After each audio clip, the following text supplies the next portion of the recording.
I haven't seen such beautiful and great people in my life. They were so warm, they were so brotherly. The way they treat people lifted our morale. মানুষ যখন বিপদে পড়ে তখন মানুষ চিনতে পারে বন্ধুকে শত্রুকে, দোস্তকে দুশ্মনকে।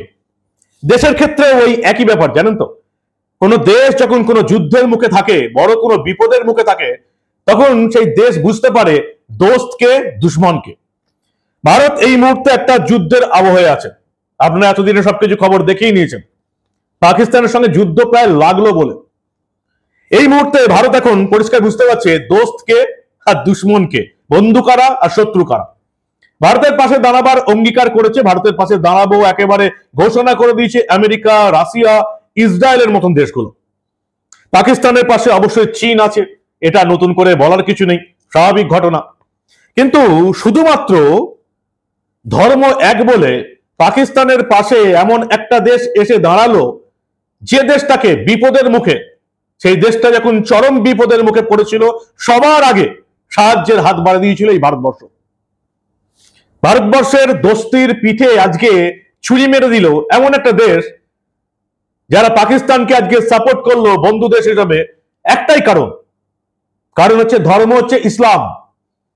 পাকিস্তানে 96% মুসলিম, এই দেশটারও 99% মুসলিম। সেজন্য তারা আজকে চরম বিপদের সময় যে দেশটা পাশে দাঁড়িয়েছিল তাদের পিঠে ছুরি মেরে দিতেও এক মুহূর্ত ভাবেনি।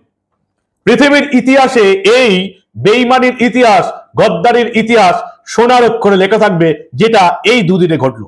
দেখাবো আপনাদের পুরোটা, শোনাবো। এই ঘটনা আপনারা কোনো মিডিয়াতে পাবেন না। শেষ অবধি দেখুন। আমি মানব, দ্য নিউজ বাংলায় আপনাদের স্বাগত জানাচ্ছি। একটু পেছিয়ে যেতে হবে 2 বছর। 2023 6 ফেব্রুয়ারি তুরস্কে একটা বিশাল ভূমিকম্প হলো। বিশাল মানে বিশাল। এত বড় ভূমিকম্প হলো যে একেবারে প্রাথমিক রিপোর্টেই 60,000 মানুষের মৃত্যুর খবর এসেছিল। 60,000, 60। আহত সংখ্যা কয়েক লাখ। 6 ফেব্রুয়ারি 2023 বড় ভূমিকম্প তুরস্ক এবং সিরিয়া অঞ্চলে। এই ভূমিকম্পের কয়েক ঘন্টার মধ্যে, 1 থেকে 2 ঘন্টার মধ্যে দিল্লিতে প্রধানমন্ত্রী নরেন্দ্র মোদী সবাইকে ডেকে নিলেন। তার principal secretary PK Mishra, disaster ম্যানেজমেন্টের কর্মীদের, আধিকারিকদের, ডিজাস্টার রেসপন্স ফোর্স যারা আছে, NDRF, national disaster response force, অন্যান্য আধিকারিকদের, home affairs, defence, external affairs, civil aviation, health, family welfare. 1 থেকে 2 ঘন্টার মধ্যে ভারতের প্রধানমন্ত্রী নরেন্দ্র মোদী নিজের দপ্তরে এই প্রত্যেকটা ডিপার্টমেন্টের মানুষজনকে রেখে নিলেন। 5 থেকে 6 ঘন্টার মধ্যে, এই 6 ফেব্রুয়ারি ভূমিকম্পের 5 থেকে 6 ঘন্টার মধ্যে তুরস্কে পৌঁছে গেল ভারতীয় বিমান বাহিনীর একটি C-17 বিমান, সমস্ত জিনিসপত্র নিয়ে, মেডিকেল ইকুইপমেন্টস, NDRF যারা উদ্ধার কাজ করবে, একটা মেডিকেল হাসপাতাল, খাদ্য দ্রব্য, বিভিন্ন মেডিকেল ইকুইপমেন্টস নিয়ে পৌঁছে গেল কয়েক ঘন্টার মধ্যে, 6 থেকে 7 ঘন্টার মধ্যে। যখন তুরস্ক নামের দেশটা নিজেদের এই বিপদ কাটিয়ে উঠতে পারেনি, মোবাইল হাসপাতালে চিকিৎসা শুরু হলো, NDRF টিম গেল, স্নিফার ডগ গেল, ড্রোন গেল, রেস্কিউ শুরু হলো, রেস্কিউ করা হলো, মোবাইল হাসপাতালে নিয়ে আসা হলো। তারপরের একটা দিনের মধ্যে, 24 ঘন্টার মধ্যে সেই ভূমিকম্প বিধ্বস্ত তুরস্কে পৌঁছে গেল আরো 2টো C-17 এয়ারক্রাফট ভারতীয় বিমান বাহিনীর। সেখানে আর কি গেল এই 2টো ফ্লাইটসে? সমস্ত রকম মেডিকেল ইকুইপমেন্টস, আরো বেশি করে NDRF টিম, সেনাবাহিনীর রেস্কিউ টিম, স্নিপার ডগ, ভারতীয় বিমান বাহিনী, সেনাবাহিনী যেগুলো ইউজ করে সেই ড্রোন, যেগুলো দিয়ে মানুষ খোঁজা যায় মানুষ বিপদে পড়লে, এবং সেনা বাড়ি পাঠানো হলো 24 ঘন্টার মধ্যে। মেডিকেল হাসপাতালের পাশাপাশি তুরস্কে ভারতের সেনাবাহিনী বানিয়ে ফেললো একটা স্কুলে একটা পুরো দস্তুর হাসপাতাল, আর্মি হাসপাতাল। NDRF এর টিম, সেনার টিম, ভারতীয় সেনা, মহিলা সেনা, পুরুষ সেনা এক এক করে ভূমিকম্পে যারা বাড়ির মধ্যে চাপা পড়ে আছে তাদেরকে স্নিপার ডগ দিয়ে ড্রোন উড়িয়ে ভেতরে ঢুকিয়ে উদ্ধার করে নিয়ে এসে সেই মোবাইল হাসপাতাল এবং পুরো দস্তুর একটা সেনা হাসপাতালে চিকিৎসা চললো। সে চিকিৎসার সময় তুরস্কের মানুষজন এলেন, তারা মুগ্ধ হয়ে গেলেন যে এটা হতে পারে। একটা দেশ 6 থেকে 8 ঘন্টার মধ্যে 24 ঘন্টার মধ্যে এত বড় একটা সাপোর্ট নিয়ে হাজির হয়ে গেল, যখন বিশ্বের অনেক দেশ টেরই পায়নি। হাসপাতালে সাংবাদিকরা পৌঁছে গেছিল, যে সমস্ত তুরস্কের মহিলারা আহত হয়েছিলেন তারা সাংবাদিকদের ইন্টারভিউ দিয়েছিলেন যে এরকম ওয়ার্ম জিনিস আমরা আগে কোনোদিন দেখিনি। দেখুন একবার। Well, thank you for inviting us to the field hospital. You've taken over this school in Iskenderun. Can you just tell us what is happening around us? Yeah, this is we chose this building because of the vicinity to the government hospital, because we realized that there will be a lot of patients coming here and we can assist them in making that. We realized that this government hospital is not functioning because of the earthquake, but this school building was safe because it has no cracks and all. So we decided to deploy ourselves within this. And we are a 99-member team coming from India, and we came very next day. The quake happened on Tuesday. We reached here, and on Wednesday we established our hospital. So this is our hospital we have set up because there's a bulk of patients come together. So we need to sort them out as per the priority. So priority 3 patients who do not need intensive care or some serious, they are not very serious. They go to these desks, and the local doctors who are helping us out can take them. And the priority 1, priority 2 patients which are seriously required and they require surgical kind of help, so we let them go inside. Since we have arrived, we realized that Turkish people have been so helpful, and we've got many volunteers. So he is one of the nurse who has volunteered with us, and she is one of the pharmacists who has volunteered and dealing with the local population. Indians people, I don't know how to say.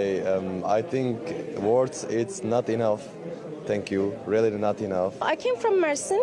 I own a pharmacy in Mersin. I decided to came here to help with all my powers. Ever since I realized that there's a hospital who might be in need of the translator, or also as a pharmacist if they're in need. So now, if you also want, we can just talk to one of our patients and see how is she doing and how is the treatment process is going for her. Tedavi sürecimiz çok mükemmeldi. O kadar güzel. Our treatment process was perfect. I haven't seen such beautiful and great people in my life. They were so warm, they were so brotherly. The way they treat people lifted our moral. To be honest, whoever comes here sick will check out recovered thanks to their great treatment. 9 ফেব্রুয়ারির মধ্যে ভারতীয় সেনাবাহিনীর total 6টা C-17 aircraft পৌঁছে গেল তুরস্কে। 7 কোটি টাকা খরচা করেছিল মোদী সরকার। সমস্ত রকমের মেডিকেল ইকুইপমেন্টস, সমস্ত ডাক্তার, এনডিআরএফ এর টিম, উদ্ধার কার্যে যারা কাজ করে, ভারতীয় সেনার টিম, সবকিছু নিয়ে তুরস্ক ভারতে এই 6 ফেব্রুয়ারি ঘটনা ঘটার পর তুরস্কে ভারতের সেনাবাহিনী ঝাঁপিয়ে পড়ল। পরবর্তী 14টা দিন, 6 ফেব্রুয়ারি থেকে 20 ফেব্রুয়ারি তারা রিটার্ন করেছিল। 14টা দিন ভারত দেখিয়ে দিয়েছিল গোটা বিশ্বকে যে তারা কি করতে পারে। তুরস্কের কয়েক হাজার মানুষকে ওই ভূমিকম্পে ভেঙে পড়া বাড়ির মধ্য থেকে উদ্ধার করে চিকিৎসা করে তারা বাড়ি পাঠিয়েছিল। তাদের মেডিকেল হাসপাতাল, তাদের মোবাইল হাসপাতাল নিয়ে গিয়ে চিকিৎসা করা।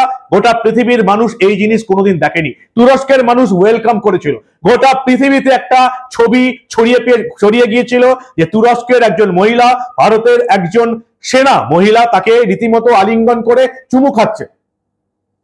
তুরস্কের মানুষরা মুগ্ধ হয়ে গেছিল, বলেছিল আগে কোনোদিন এই জিনিস কোনো দেশ দেখাতে পারেনি। 2023 6 ফেব্রুয়ারি 20 ফেব্রুয়ারি মোটামুটি একটা সুস্থির পরিবেশ, সবাইকে উদ্ধার করে দেবার পর 14 দিন 24 ঘন্টা পরিশ্রম করার পর ভারতীয় সেনা দিল্লিতে ফিরে এসেছিল। পরবর্তীকালে এই যারা উদ্ধার কার্যে লাফিয়ে পড়েছিল তাদেরকে ভারতের প্রধানমন্ত্রী নরেন্দ্র মোদী একটা চায়ের চক্রে ডাকেন, তাদের অভিজ্ঞতার কথা শোনেন এবং সেখানে তুরস্কের মানুষ কিভাবে তাদেরকে সাহায্য করেছিল, ওয়ার্ম ওয়েলকাম করেছিল, তাদেরকে সাধুবাদ জানিয়েছিল, সে কথা বলেছিলেন ভারতীয় সেনার কর্তারা। শুনুন আপনারা। जब मैं राउंड ले रहा था तो एक पेशेंट का रिलेटिव वो देख के समझ गया कि मैं यहाँ का कमांडिंग ऑफिसर हूँ। उसने जस्ट मेरे दोनों हाथ पकड़ के आंखों से लगाए और चूमा। तो मैं भी झुक गया। तो उसने कहा आप समझ सकते हैं ये इसका मतलब क्या है? मैंने कहा आप मुझे इज्जत दे रहे हैं। तो कहते हैं नहीं, आप मेरे पिता समान हैं। तो मैं काफ़ी गदगद हो गया। बट उसके बाद वो बोलता है सर मैं इस कंट्री की यंग जनरेशन हूँ और मैं आपको आश्वस्त करता हूँ कि आने वाली जनरेशन्स याद रखेंगी कि आपके देश ने हमारे देश के लिए क्या किया।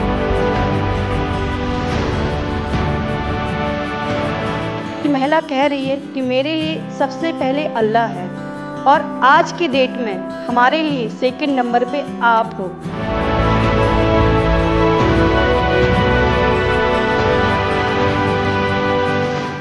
ये जो डॉग स्क्वाड था आपके साथ, क्योंकि ये हमारे यहाँ इतनी ठंड नहीं है, वहाँ उनकी इतनी ठंड में जाना था, उन सब की हेल्थ कैसी रही? यहाँ से चाहे वहाँ पे भी हमारी डॉग की तबीयत बहुत अच्छा, बिल्कुल अच्छा काम किया इन्होंने, और अभी भी अच्छी है, बढ़िया है सर।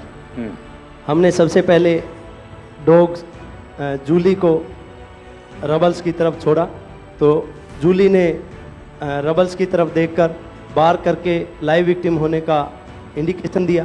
उसके बाद में फिर हमने रोमियो को उसके कंफर्मेशन के लिए छोड़ा, और रोमियो ने फिर से बार करके उसको वहाँ लाइव विक्टिम होने का कंफर्मेशन दिया। हमने 2 छोटी बच्चियों को रबल से 80 घंटे और 104 घंटे के बाद अर्थक्वेक के निकाला उनको जिंदा।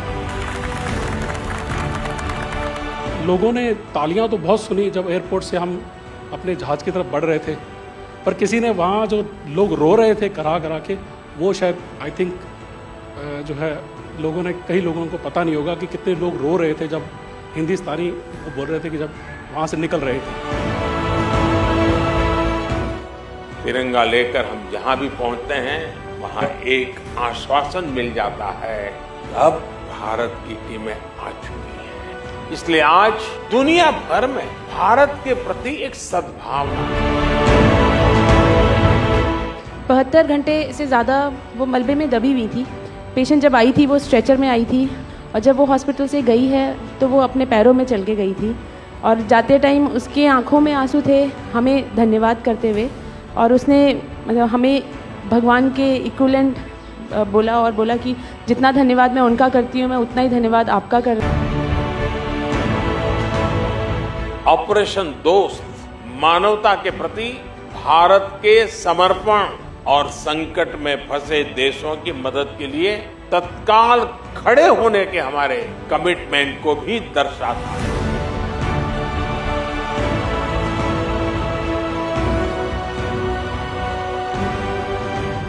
सुना आप में से किसी की जुड़वा बच्चों को छोड़ के चली गई आप, हैं? आकर के बच्चों को मिलना हुआ कि नहीं हुआ है? अभी नहीं हुआ। ये बहुत बड़ी देश के लिए प्रेरणा है। पहली बार गए होंगे? जी सर। आप में से कई होगा तो पासपोर्ट भी पहली बार बना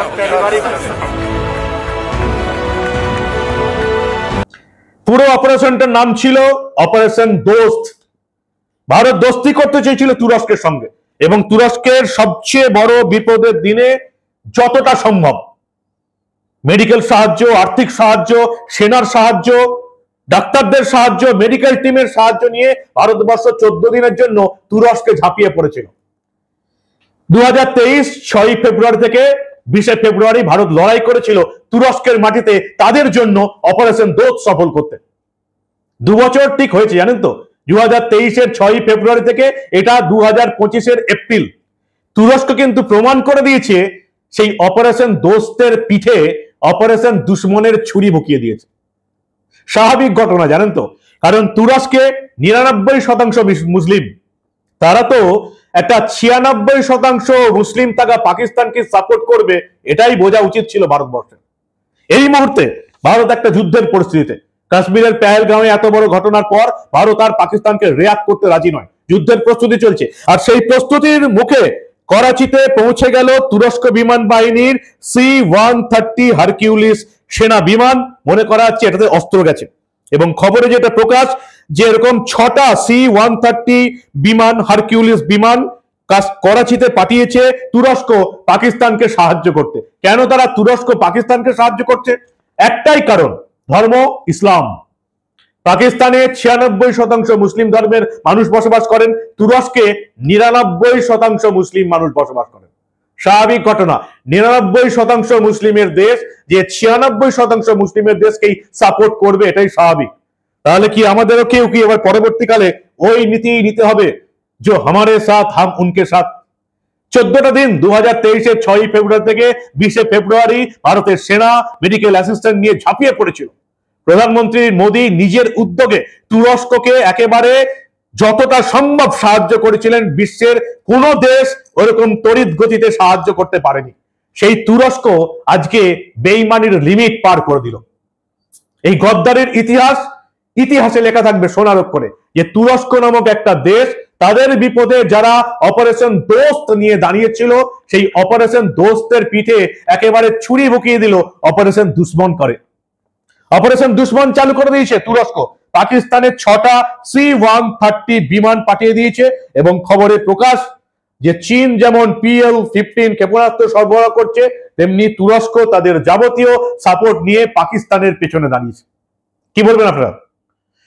যে তুরস্ককে ভারতবর্ষ দোস্তি শিখিয়েছিল, অপারেশন দোস্ত 14 দিনের অপারেশনে তুরস্কের হাজার হাজার মানুষকে বাঁচিয়েছিল, চিকিৎসা করেছিল, দুটো হসপিটাল চালু করে দিয়েছিল।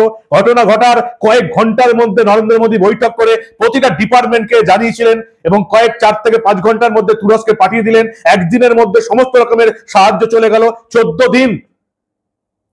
দিন না ঘুমিয়ে একেবারে পরিশ্রম করে ভারতের সেনা মেডিকেল অ্যাসিস্ট্যান্ট দিয়ে তুরস্কের কয়েক হাজার মানুষকে বাঁচিয়ে দিল। সেই তুরস্ক 2 বছরের মধ্যে ভারতের পিঠে বেইমানির খঞ্জর ঢুকিয়ে দিল। কি বলবেন?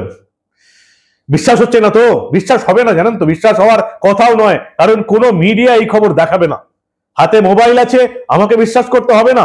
একেবারে অপারেশন দোস্ত লিখে মোবাইলে সাহায্য করে দেখিয়ে নিন যে ভারত সরকার তুরস্কে সবচেয়ে চরম বিপদে কি সাহায্য দিয়েছিল।